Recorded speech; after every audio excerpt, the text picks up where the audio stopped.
This woman, LaShawn Williams, the original poster, is literally telling people to follow the Sandbergian Principle of modern life dating for women. And for those of you who aren't familiar with the Sandbergian Principle of modern life dating, I'm going to go ahead and pull that up. If you're looking at your screen, or if you are listening to the replay, it says, quote, this is Sheryl Sandberg, quote, when looking for a life partner, my advice to women is to date all of them. The bad boys, the cool boys, the commitment-phobic boys, the crazy boys, but do not marry them. The things that make the bad boys sexy do not make them good husbands. When it comes time to settle down, find someone who wants an equal partner, someone who thinks women should be smart, opinionated, and ambitious, someone who values fairness and expects, or even better, wants to do his share in the home. These men exist, and trust me, over time, nothing is sexier.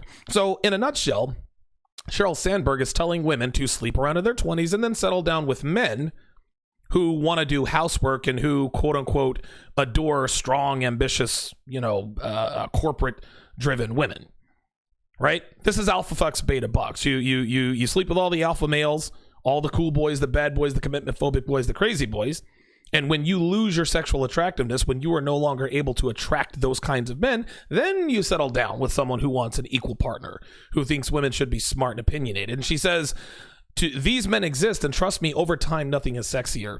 That is so telling. Yes, these men do exist, right? That is actually most men, because most men have a scarcity mindset.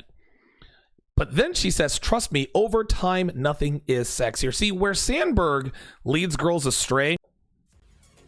Get my new ebook absolutely free. Just subscribe to my newsletter at donovansharpe.com/newsletter. The link is in the description.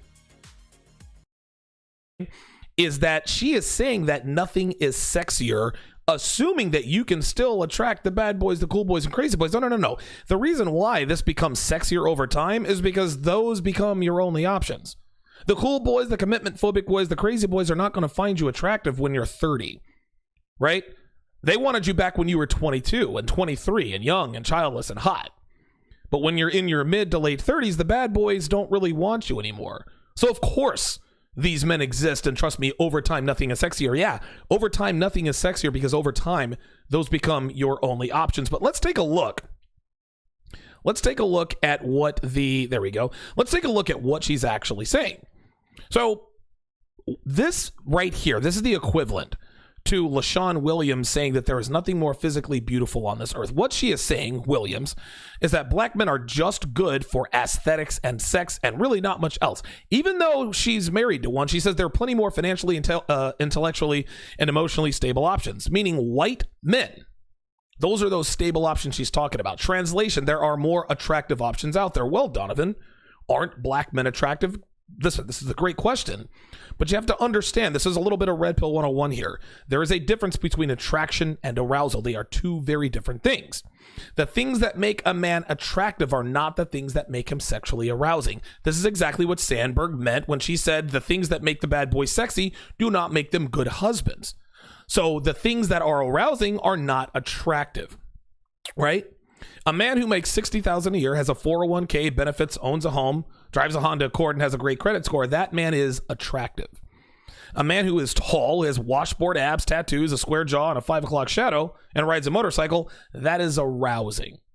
People often conflate attraction with arousal by using the word attractive when arousing would be a much more fitting term. When a woman says, oh, he's attractive, if she sees a guy who makes her nether regions moist, what she's really saying, what she really means is that he is arousing. She wants to have sex with him. Now, she can't really know if he's attractive or not because she didn't know anything about him other than the fact that she wants to be up under him.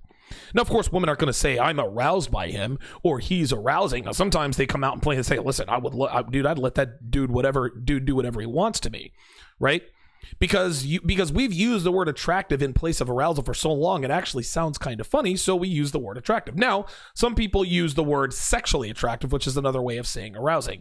Anyway, the red pill translation here is that Ms. Williams, LaShawn Williams, is saying that black men are arousing and that white men are attractive.